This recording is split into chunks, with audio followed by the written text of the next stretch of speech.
Nick, ain't that beautiful overlooking the Great Smoky Mountains Park? Yeah. Beautiful green lush mountains. And then you get down to where everything got burnt last year. I think lightning hit that tree right there. The smell of charred wood. Yep, nothing like the smell of charred wood as far as you can see. Amazing. Hey everybody. Nick's behind the camera. Hey. Tell them where we're at. We are in the mountains in Great Smoky Mountains. And we are looking at it a year after the fire. Yeah. So let's kind of take a look around here. I want y'all to see how bad this is. Look at how some of this stuff here burns. Look how everything on the ground is just charred. Everywhere you look, everything here is just burnt to a crisp. Just bad. Look down here in this old stump hole. There's a big tree there. Yeah, well, this is where this old dead rotten tree was, and it was so dry that it just completely burned out. Let's walk on up here just a little bit further and take a look. Another thing I want you to notice too is the whole ground that gets littered with duff and leaves and pine straw, it's almost all burned off. But look right here, there's a few patches. See how some of the duff is still here? Yep. There's a patch, there's a patch, there's a patch. But in other places, it's just completely, totally burnt out. Just everywhere you look, it's totally burnt. Look at this old dead tree right here, what's left of it. Look at that. See, it's just, everything here is just burnt. Look at this tree. This tree. Oh. There's a lot of fall. Yeah, there's a lot of roots left over here, and I Look just at tripped this. over one. Can you believe this, Nick? Look at this tree here. The whole root system was covered in duff, and so now it's all burned away, and the tree is literally just sitting here now. See, look, just follow along here. Look at this. Look at that tree right there. Oop. Look at the base of this tree.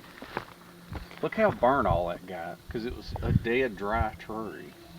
Try and get a straight view here. It's amazing.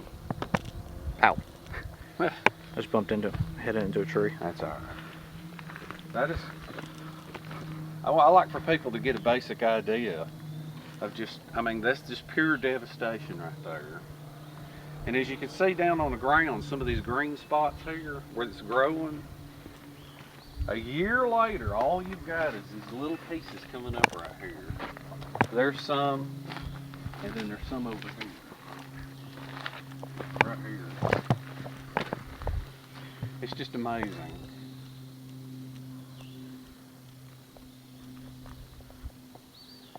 Just all burned up. There's a lot of vegetation regrowing over there. Yeah, it's gonna take years for it to recover. They said it'd be about 70 years. They did? Yeah. That's bad. And down in the valleys, it didn't get as bad as the hilltops because the wind was blowing so hard when the fire happened. It was blowing the fire from hilltop to hilltop.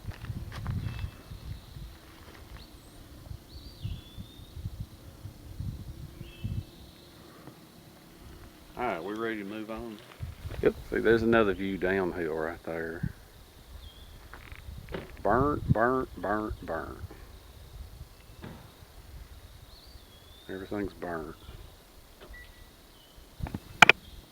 There's places down here where it just got burnt here and there, and you can't see the back side of this tree, but the back side of this one got burnt and snapped off. Look at the size of this tree here. See how the back side of it is burnt back there? Yeah.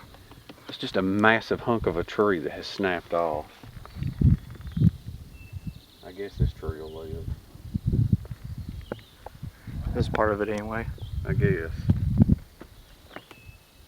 Look at this old burnt out stump hole. Here's another one. Look at that. There's nothing left of the inside. The whole inside burnt. That fire was that hot. Alright, we ready to move on? Yeah.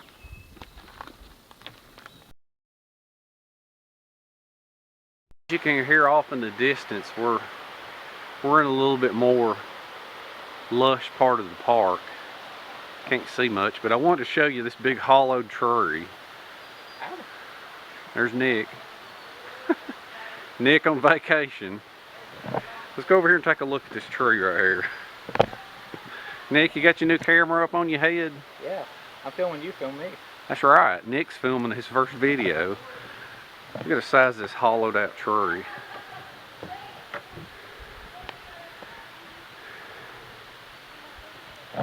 Pretty cool. Oh, knotted up looking tree. See, everything's nice and lush over here. Nick, see, see, that's a big old tree right there. You could crawl in it and sleep if you had to, couldn't you?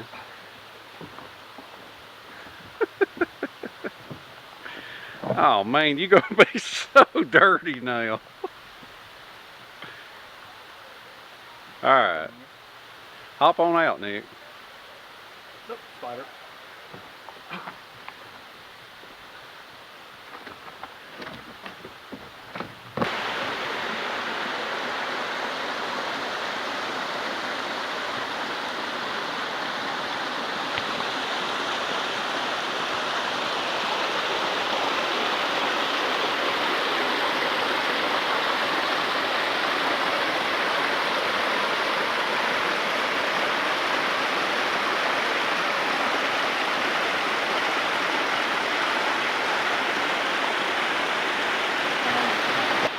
Do what? Should have wore a hat and had the camera on, right? I should have, shouldn't I? There's Nick with his hat mounted GoPro.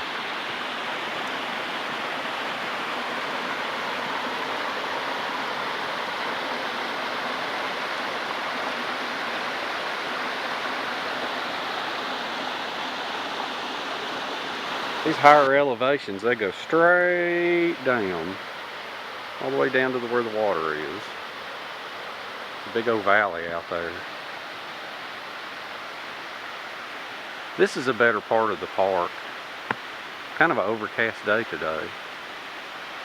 Now about a month ago, well, a year ago they had the fires, and then about a month ago they had high winds and they were snapping off huge trees like that one. And it was uprooting trees. See, that one's snapped off and that one's uprooted. And there's all kinds of trees everywhere along the trail that they've had to cut off, just so that you can still walk on the trail. There's another big old tree that's snapped off right there, and it looks like it's a fresh snap off. And if you come over here, there's a tree that I think it's dead, and the top of it snapped off right there.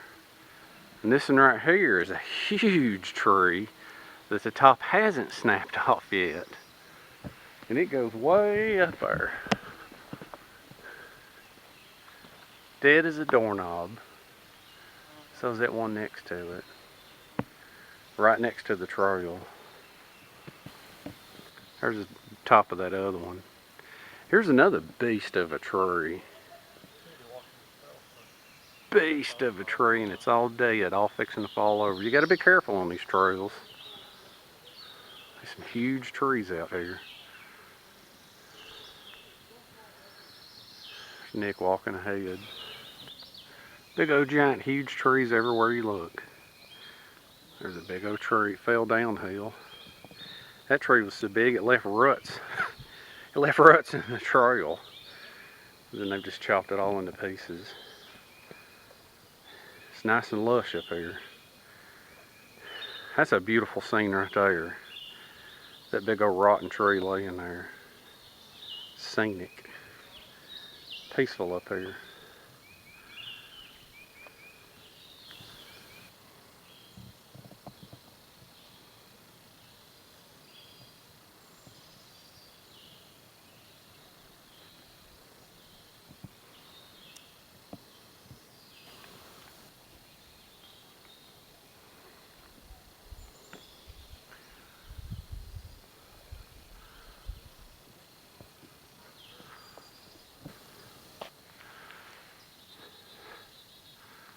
That is a beast of a tree.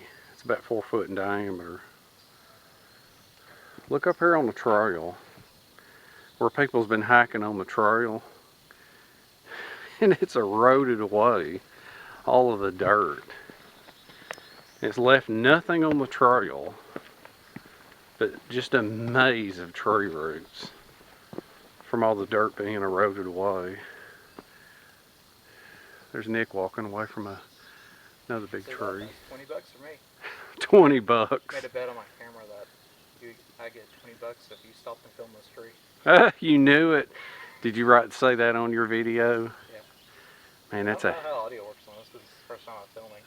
I don't know. We'll find out. That's a beast of a tree right there. It looks like something's been sharpening some nails on this. Could be. It's right beside the trail, ain't it? What's that? There's another tree toppled uphill from the trail. I said I wasn't going to film no more of these toppled trees, but this one is a beast here. The root ball is about 10 feet tall, maybe higher. You think there was a bear in that tree when it fell over, Nick? Well, if there was, we know it's not alive now. Ain't that the truth? Sometimes the water just flows wherever it wants to.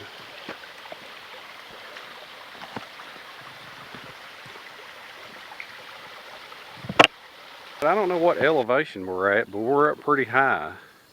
There's starting to be ferns now all along the trail everywhere you walk.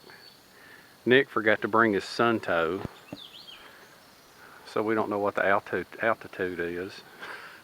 But you can see through the trees there the other mountaintop. I'm going to say we're at about high. High? High. I don't even know how many thousand feet we are. Probably 3,000.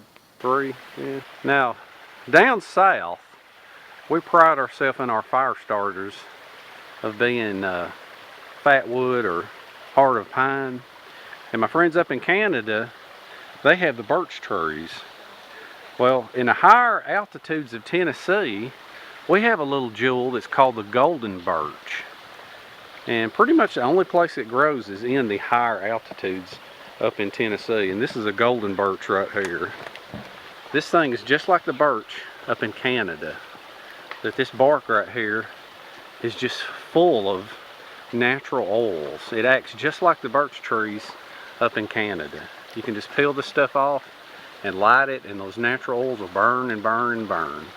So that's the South's version of, that's the only birch that we have here. Higher elevations of Tennessee, the golden birch. Things are kind of starting to open up out here a little bit now, because the higher up we're getting is now the ground cover is all mountain laurel. And things kind of open up a little bit more. Get a little more air up here.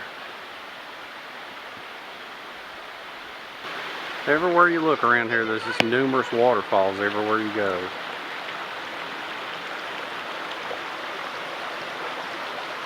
All along the trail. Alright, well, we made it to the end of the trail. This is Grotto Falls. Not exactly. We can go all the way up there. Yeah. We go up to the top. Well, this is a good scenic view. I figured I'd film it. That's another real good view of it. I'm about 50 feet up above it.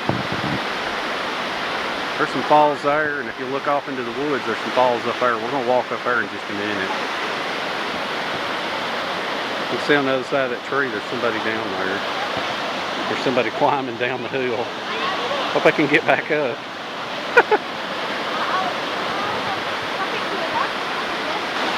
Nick decided to climb down there. He's down there climbing around on the rocks. Hope he doesn't slip.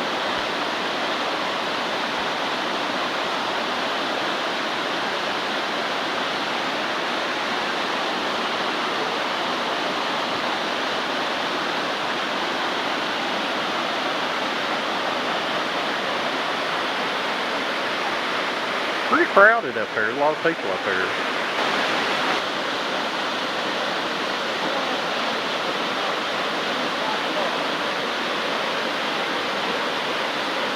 Seems to be a pretty deep hole right down in there where that water's coming down.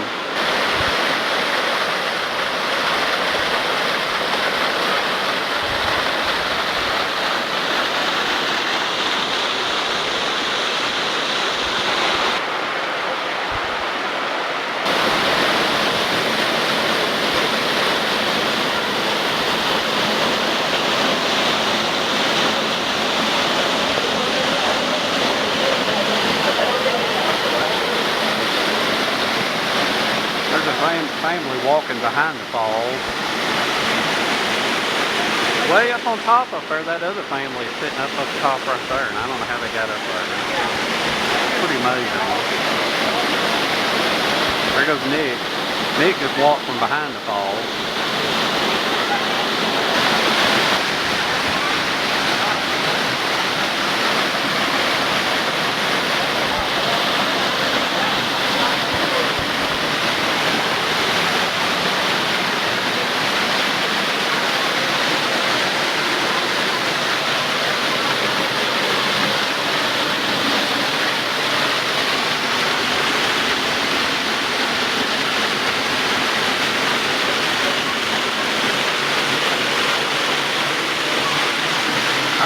Everybody, that was the hike. I hope you enjoyed that part. Now, I get tagged a lot. I do a lot of tag videos, and sometimes if I can't turn a tag into something interesting, I won't do it. Or sometimes if a tag is just going to be too short and too sweet and to the point, I won't do it. But I just happened to be heading up. Me and Nick was going to hike Grotto Falls, so I figure I'd throw this tag at the end of this video because it's so short. But what it is I was tagged by Gerret Outdoors. Okay, I don't think his channel is real old, so if you get a chance, swing by there and sub him and check him out. But anyway, he tagged me for, it's called a 3x3 knife tag, and it's my newest knife, my most used knife, and my budget knife. Okay, so and not nothing real exciting about it, but anyway, this is my least used knife because it's my newest knife. Now my friend Rick gave it to me, and what it is it's a Swiss Army knife farmer. Okay, it's got a few of the multi-tools that a Swiss Army knife usually comes with, and it's a custom color. He ordered it for me. It's like an olive drab looking color, and it's even got the initials "Fun in the Woods." But anyway, that's my Swiss Army knife. This is more than likely my new everyday carry. Okay, so anyway, all right, that is my newest knife. Okay, my custom color Swiss Army knife. Now my most used knife, which could have very well been my budget knife, because as far as I'm concerned, you can keep your high dollar knives. But what this is this is a Mora Companion HD. Okay, now the regular Mora Companion is thinner than this, and I think it's around $16, maybe 15 or 16. This is around $19 to $20. Okay, so this is not really my most budget knife. It is a budget knife, but that is my most used knife simply because I love that knife. I love it, I love it, I love it. The Mora Companion Heavy Duty. It's thicker than a regular Companion, and I love the color. It's my favorite color. Matter of fact, I've got 3 of those knives. Now as far as budget knives, I gotta say it's probably my open nail. I mean, it's not an open nail. It's Mora Classic. Okay, you can get a Mora Classic for around probably 16 bucks. Okay, now just because a knife is cheap, it doesn't mean it has to be junky, because this thing here is made in Sweden. It's a Mora Classic, $16. And what I have done is I have, let's pull it off here a minute. I wrap the sheath with a little bit of extra paracord for in case I need it. And somebody was talking about one time about saying that if you ever get your neck knife snagged, you could choke. Well, the thing is if you put a quick release on it instead of tying it to a knot, then that way this little spring-loaded jewel will just rip right off if you get it snagged on anything. So, and the other good thing is, you know, if you wanted to, you could put it inside your shirt while you're hiking. And then of course the other thing is you can very easily reach up here and grab this thing. You can grab that and pull that speedy connector up there and choke up on it. Yeah. But anyway. Or if you pull it even tighter than that, you can choke yourself with it. Yeah, you can if you want to. But anyway. Oops. All right, so. It's starting to rain. Yeah, oh, it is? We Yeah. got done just in time. Now I want to throw in, do any of your knives have a survival kit in the handle? See that? Fine, screw this, it's got a survival kit. That's Nick's budget knife. Yeah, this is the knife I carry all the way around. That's his newest knife, his budget knife, and his most used knife. I forgot what company made this. I can't remember either. I don't know. It's sharp though, but I think the tip broke off of it at some point. It did? I didn't even So know it's about a that. little, I mean, I don't think you can really see it on the camera, but it's flat on the top there. It is starting to rain. All right, we got to wrap this up, okay? I don't know who I'm going to tag, but basically I'm going to flash the tags. If you're tagged, I'll flash them at the end of the video, okay? So, hope you enjoyed the hike, and we shall see you in the next one. See you later.